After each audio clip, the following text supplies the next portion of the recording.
ہر مشقت اپنے وقت پر مشقت رہتی ہے. کسی وقت کسی چیز کا انتظام کرنا آپ کے لیے بڑا قابل تکلیف ہوتا ہے، آزمائش والا ہوتا ہے. بعد میں آپ سمجھتے ہیں کہ یہ تو کوئی مسئلہ ہی نہیں تھا. اللہ نے انسان کو مشقت، ہم نہ سکون ڈھونڈتے ہیں، بس ٹھیک ہے گھر بن گیا، بس ٹھیک ہے اب میں نے بچے پال لیے، بس ٹھیک ہے. او بھائی تو نے آگے بڑھنا ہے، تو نے مشقت کرنی ہے، جد و جہد میں رہنا ہے. وقت فرصت ہے کہاں، کام ابھی باقی ہے، نور توحید کا اتمام ابھی باقی ہے. یاد رکھیں اگر آج جوانی ہے تو بڑھاپا آئے گا. آج اگر صحت بالکل ٹھیک ہے تو آہستہ آہستہ خدا نخواستہ قبا اور اعصاب کمزور ہونے لگتے ہیں. ہمیں نا ذہنی طور پر تیار رہنا ہے. لوگ کہتے ہیں جناب پتہ نہیں میں بڑا پریشان ہوں، ایک مشکل ختم ہوتی ہے دوسری شروع ہو جاتی ہے. میں نے کہا یہ مشکل نہیں، یہی تو مزہ ہے زندگی کا. اللہ کہتا ہے میں نے تجھے مشقت میں پیدا کیا ہے، اور تو کہتا ہے کہ آسانی ہو جائے. اب یہ تو نہیں نہ ہوگا، جس نے جیسا پیدا کیا ہے بات تو اس قادر مطلق کی چلے گی، تیری نہیں چلے گی جب اس نے پیدا ہی مشقت میں کیا ہے. حضرت زید بن ارقم رضی اللہ تعالیٰ عنہ بیمار تھے. یہ ذرا بات سننا میرے کریم کی. اللہ کے پیارے حبیب علیہ السلام تیمارداری کے لیے تشریف لے گئے تو حضور سید عالم علیہ السلام نے جا کر جناب زید بن ارقم کی طبیعت کو دیکھا تو کمزوری تھی اور وہ پریشان بھی تھے. تو حضور علیہ السلام کو اللہ تعالیٰ نے غیب کے خزانوں کی کنجیاں عطا فرمائی ہیں. قریب مسکرا کے فرمانے لگے زید اس بیماری سے پریشان نہ ہو، اس سے تو آپ نے ٹھیک ہو جانا ہے. اس روایت پر خاص غور کرنا کیا کہہ رہا ہوں. فرمایا اس سے آپ نے پریشان نہیں ہونا، اس سے تو آپ نے ٹھیک ہو جانا ہے، مسئلہ ہی نہیں. ہاں اس کے بعد ایک وقت آئے گا آپ کی آنکھوں کی بینائی رخصت ہو جائے گی اور عمر بھی آپ کی لمبی ہوگی. یعنی ایک بڑھاپا، ایک نظر چلی جائے گی. اب آپ یہاں غور کریں سرکار تربیت کیا کر رہے ہیں. حضور فرما رہے ہیں یہ جو مشکل ہے یہ تو گزرنے والی ہے، اس کے بعد جو مشکل آنے والی ہے وہ اس سے بڑی ہے. فرمایا زید اس کے بعد آپ کی بینائی چلی جائے گی اور عمر بھی لمبی ہوگی، تو بتائیے اس وقت کیا کریں گے. تو حضرت زید بن ارقم رضی اللہ تعالیٰ عنہ عرض کرنے لگے یا رسول اللہ میں اللہ کی رضا پر ثواب کی نیت سے صبر کروں گا. مانا کیا ہے؟ دکھ قبول محمد بخشا راضی رہن پیارے. ٹھیک ہے اگر بینائی جائے گی اور بڑھاپا آئے گا تو قبول کریں گے، رب کی رضا کے لیے ثواب کی نیت سے صبر کریں گے. ایسے بھی کبھی دنیا میں میدان لگتے ہوں گے کہ بیماری آئے گی، بتایا جا رہا ہے اور پوچھا جا رہا ہے کہ تو کیا کرے گا، تو بتا رہے یا رسول اللہ صبر کروں گا، تو نتیجہ بھی وہیں بیان ہو رہا ہے. یعنی سارا سودا نقد و نقد. اسی وقت ہتھیلی پہ سرسوں جم رہی ہے. حضور نے فرمایا کیا کرو گے؟ یا رسول اللہ صبر کروں گا اللہ کی رضا کے لیے ثواب کی نیت سے. تو حضور فرمانے لگے اگر تو صبر کرے گا تو پھر نتیجہ سوڑ، اللہ تجھ سے حساب نہیں لے گا، بغیر حساب ہی جنت عطا کر دے گا. وہ میرے بھائی ایک مشکل سے آپ گزر گئے، اب آپ کو اگلی مشکل کے لیے تیار رہنا ہے. ذہن بناؤ یار، طبیعت بناؤ، آگے بڑھنا ہے، مشقت کرنی ہے، نیند تھوڑی کم لینی ہے، زبان کے ذائقے مزے کے کھانے تھوڑے کم کرنے. ہم نے اپنی مرضی سے وہ لیٹے ہیں وہ آرام کر رہے ہیں، اس سے تھوڑا اٹھ کر سوچنا. امام علی مقام کا پیغام یہ ہے کہ تو بڑا تب بنے گا جب تیری زندگی محنت والی، کوشش والی، جد و جہد والی ہوگی. اور پھر اس کے بعد کیا کرنا ہے؟ ایک کوشش کرنی ہے. اس کے بعد اگلا کام یہ ہے کہ جہاں رب رکھے نا وہاں رہنا بھی ہے، اس کی رضا پہ. جب آپ مسلمان ہوتے ہیں نا، کلمہ پڑھتے ہیں تو ہم اعلان کرتے ہیں آج کے بعد فیصلے میرے نہیں چلیں گے، فیصلے اللہ کے چلیں گے. لیکن پریشانی پتہ کب ہوتی ہے؟ جب ہم فیصلہ اپنی مرضی کا مانگتے ہیں. وہ بھائی جب تو مالک کا غلام ہے، بندہ ہے، تو پھر دکھ کس چیز کا نام ہے؟ کسی درویش نے کہا تھا دکھ کس چیز کا نام ہے کہ اللہ کی مرضی اور ہے اور تیرا ارادہ اور ہے.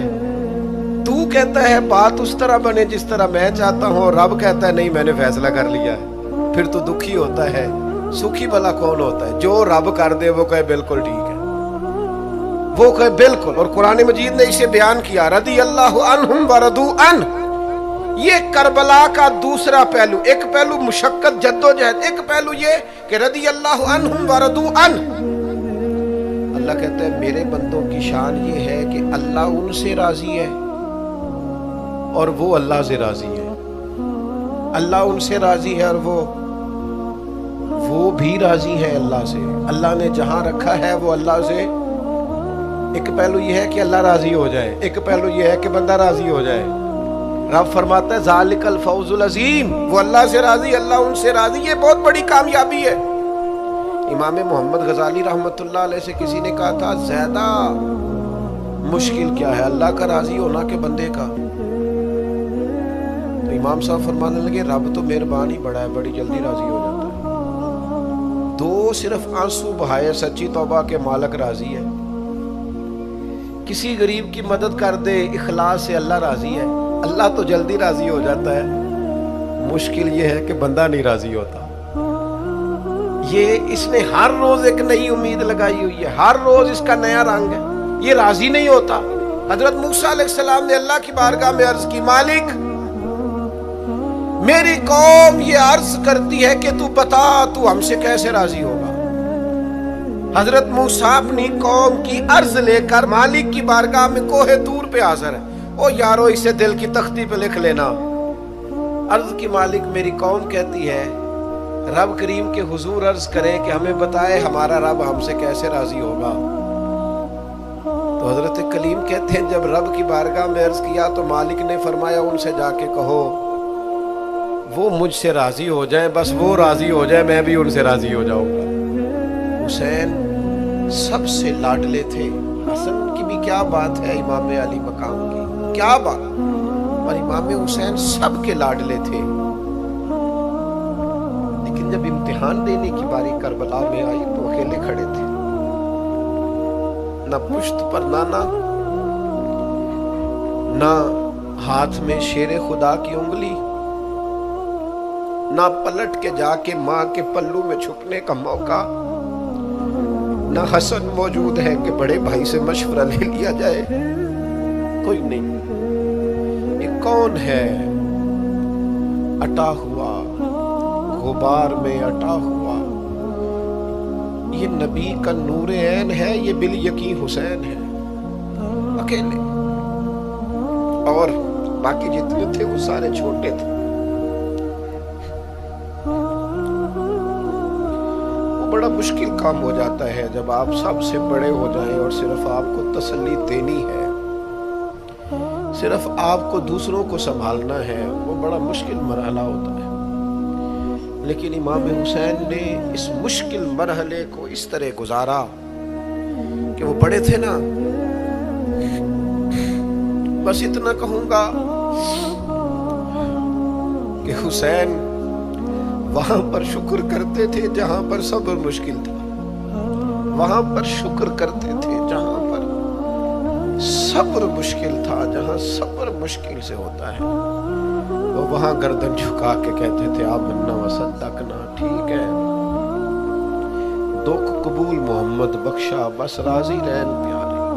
आप इस बात को याद रखें और इसको अच्छी तरह समझ लें कि आप जब तक मिजाज मुशक्कत का नहीं बनाते, एक के बाद दूसरी, दूसरी के बाद तीसरी, तीसरी के बाद चौथी, मुशक्कतें राह देख रही, और जो मुशक्कतों के आदी नहीं वो फिर पिछली सफों में है। जो मुशक्कतों के आदी नहीं वो फिर किसी सूरत भी ना नाम बना सकते हैं ना काम कर सकते। जिसको आराम करना है, जिसको सुकून से सोना है, वो मंजिल नहीं पा सकता। आपको आगे बढ़ना है, आपको जद्दोजहद करनी है, आपको कोशिश करनी है, आपको बाहिम्मत रहना है। हजरत सैयदना अब्दुल्ला इब्ने उमर रदी अल्लाह ताला अन्हो का साहिबजादा बड़ा सख्त अलील हो गया। बच्चे बीमार हो जाए तो तकलीफ बड़ी होती है इंसान की तबीयत को। हजरत अब्दुल्ला इब्ने उमर के बेटे बड़े सख्त अलील हो गए। जनाब अब्दुल्ला इब्ने उमर बड़े परेशान हैं, कभी इधर जाते हैं कभी उधर जाते हैं, इस हकीम के पास उस तबीब, सख्त परेशान। आपके दोस्त अहबाब देखते हैं कि हजरत अब्दुल्ला इब्ने उमर बड़े सख्त आजमाइश में बेटे का इंतकाल हो गया, सेहत ना हो सकी, अल्लाह का हुक्म आ गया। अब ये जो इंतकाल है ये जाहिर है बीमारी से ज्यादा मुश्किल काम है, बेटा चला ही गया है। लेकिन वो लोग कहते हैं जब हम बाद में ताज़ियत करने के लिए गए तो जनाब अब्दुल्ला इब्न उमर को बड़ा मुतमईन देखा। तो हमने अर्ज की कि हुजूर उस वक्त तो सिर्फ बीमार था, तो आप ज्यादा तसल्ली में नहीं थे और अब आप बड़े तसल्ली में महसूस होते, वजह? तो फरमाने लगे जब तक मेरी जिम्मेदारी था ना मैं परेशान था, अब खुदा के करम और रहमत की जगह पे चला गया, अल्लाह का फैसला आ गया है और मैं समझा हूं कि मेरा रब उसे अपनी बारगाह में बुलाना चाहता है, लिहाजा मैं पूरे तौर पर मुतमईन, अब मैं अल्लाह की रिजा पे पूरी तौर पर राजी हूं। मेरे अजीज, जब तक ये रिजा हासिल नहीं, क्या लतीफ अंदाज है। वो हमारे एक बड़े जबरदस्त राइटर थे साहबजादा खुर्शीद अहमद गिलानी मरहूम, उनका एक मजमून छपा एक दफा, उम्मत का पहला सूफी। तो वो टाइटल देखकर मुझे बड़ी तजस्सुस हुआ कि किसको, चूंकि हम सूफिया की जमात है, किस बुजुर्ग का तज़किरा किया इन्होंने, उम्मत का सबसे पहला सूफी। तो जब मजमून खोला तो उम्मत का सबसे पहला सूफी उन्होंने जनाब सिद्दीक अकबर को करार दिया। फरमाया ये पहले दरवेश है इस उम्मत के, हजरत अबू बकर सिद्दीक। हजरत अबू बकर सिद्दीक अलील हो गए, बीमार हो गए, तो ये देखिए जरा उनका अंदाज़े तसव्वुफ। यार दोस्त पता लेने गए तो एक रूटीन होती है ना, जब लोग तीमारदारी करने जाते हैं तो कहते हैं किसी डॉक्टर को दिखाया है, सब लोग आपके गिर्द बैठे हैं, तो कहने लगे अबू बकर तबीब को दिखाया है? फरमाने लगे हाँ तबीब देख गया है और तबीब देखता रहता है। तो कहा फिर तबीब ने क्या कहा है? कहने लगे तबीब ने कहा फ़अलुल लिमा युरीद, तबीब ने कहा है भाई जो मैं चाहता हूं ना वो मैं कर दिया करता हूं, जो मेरा इरादा होता है फिर वो मैं कर देता हूं, वो तबीब मुझे कह गया है, लिहाजा जो उसका इरादा होना है उसने। अब वो जो इर्द गिर्द बैठे थे वो भी तो सहाबा थे ना, इस बारीक बात को फौरन समझ गए, कहने लगे अल्लाह तुझे जज़ा अता करे। ओ यारो, थोड़े दिन अगर सुख से जीना चाहते हो तो एक ही इलाज है, एक मालिक की रजा में राजी रहो, ना समझ आए तो फिर करबला वाले इमाम हुसैन की तरफ देखना, वो नाना के कंधों पे थे फिर भी बड़े खुश थे, वो माँ की गोद में थे फिर भी बड़े खुश थे, शेरे खुदा की बाहों में थे फिर भी बड़े खुश थे, हसन के साथ सफरे हज पे तो भी बड़े राजी थे। और जिस दिन रजब के महीने में मदीना छोड़ रहे थे तो उस दिन भी कह रहे थे मालिक मैं तेरी रजा पे राजी हूं। और हुसैन इब्ने अली रज़ी अल्लाह ताला अन्हु ने हमें ये मेयार दिया है, जिस दिन शबीह मुस्तफा अली अकबर उनके घर में पैदा हुए थे, हुसैन उस दिन भी बड़े राजी थे। और जब अल्लाहु अकबर कह के जख्म खा के जनाब अली अकबर घोड़े से जमीन पर तशरीफ लाए थे और जवान बेटे को सहारा देकर उन्हें उठाना पड़े था, हुसैन उस दिन भी रब की रजा पे बड़े राजी थे। और जब छोटा सा बेटा उनकी गोद में उसकी सांसें उखड़ रही थी तो इमाम अली मकाम उस वक़्त भी अपने रब की रजा पे बड़े ही राजी थे। हद हो गई, जिस गले को महबूब चूमते थे उस वक़्त भी हुसैन राजी थे। और जब उसी गले पे खंजर चल रहे थे तो इमाम अली मकाम ने ये नहीं कहा कि मालिक मेरा इतना इम्तिहान, आखिर मेरे मसले कब हल होंगे, मेरी मुश्किलात कब हल होंगी, आखिर किस वक़्त, ये नहीं फरमाया, बल्कि ये सारा कुछ सह के दोनों हाथ जमीन पे बिछा के सजदा शुक्र अदा करके कहा मालिक जहां तू रखे हुसैन वहां राजी है।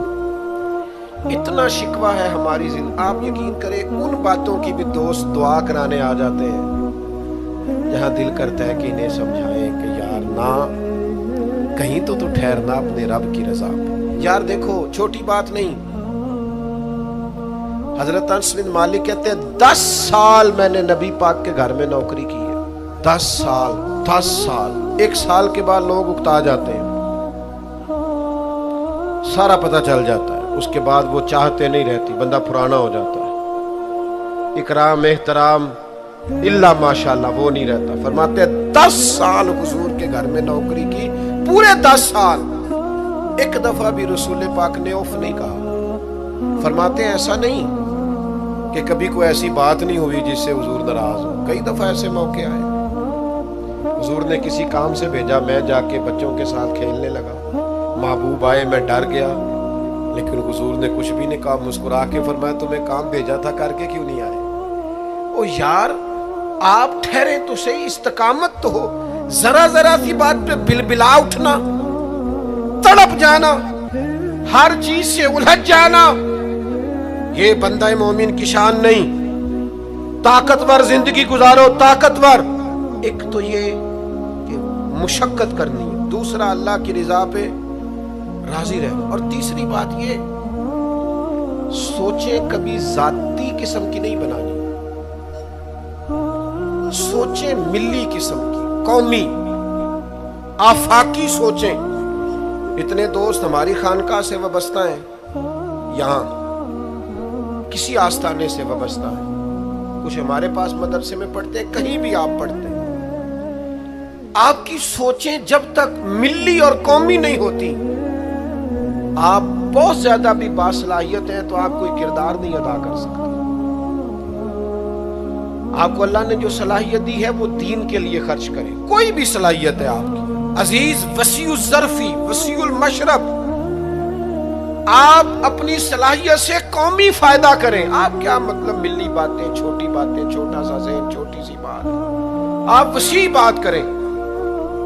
امام بخاری لکھ گئے, ایک مخصوص فقہ کے مقلد تھے امام صاحب, لیکن انہوں نے بخاری میں یہ رنگ نہیں اختیار کیا کہ جو کسی اور مسلک پر چیزیں دلائل کرتی ہیں, فقہ کے مسلک کی بات کر, کسی اور مشرب پر تو میں نے لینی نہیں. انہوں نے کام کیے تو قومی سطح کے کیے, چھوٹے چھوٹے ذہن, چھوٹی چھوٹی باتیں. ہمارا ہی مدرسہ نہیں, دنیا میں مدرسے, ہماری خانقاہ نہیں, دنیا میں خانقاہ. ہم اگر ایک دوسرے سے لوگوں کو توڑنے لگیں گے تو ملی کام نہیں ہوگا. ہم گھر نہیں بنانا چاہتے, ہم رسول اللہ کا دین تعمیر کرنا چاہتے ہیں, دین اس امت کے اندر لانا چاہتے ہیں, نافذ کرنا چاہتے ہیں. تو ہم تو تھوڑے سے لوگ ہیں کام کرنے والے جو پوری دنیا میں کام کر رہے ہیں, کہیں بھی کوئی کام کر رہا ہے. ہم نبی پاک کا دین لانا چاہتے ہیں تو ہم تو ہر ایک کو سپورٹ کرتے ہیں, جو تھوڑا سا بھی کام کر رہا ہے اسے سپورٹ کرتے ہیں. میری آپ سے گزارش ہے, جس کاز کے لیے امام حسین نے جان دی تھی نا, اس کاز پر کام کرنے کی ضرورت ہے. اب کیا کرنے کی ضرورت ہے؟ اب وہ پیغام جو امام علی مقام کا پیغام ہے, دین کے لیے کام کریں, بے حیائی کے خلاف, عریانی کے خلاف, بے دین قوتوں کے خلاف. لوگوں کو سکون ملے گا, انہیں قائل کریں کہ سکون تمہیں نماز میں ملے گا, عبادت میں ملے گا, دیانتداری میں سکون ہے, قناعت میں سکون ہے, عزت نفس اور خودداری میں جو تمہارے لیے اللہ نے رکھا ہے اس میں سکون ہے. لوٹ کے کھاؤ گے تو سکون نہیں ملے گا. میرے بھائی, اس سارے پیغام کو عام کرنے کی ضرورت ہے. پھیل جائیں دنیا میں, اور جس طرح اپنے حق میں لوگوں کو قائل کرتے ہو نا, کوئی مجبوری بن جائے, اس طرح لوگوں کو دین کے حق میں قائل کریں. منت کر کے بے نمازی کو نمازی کریں, منت کر کے.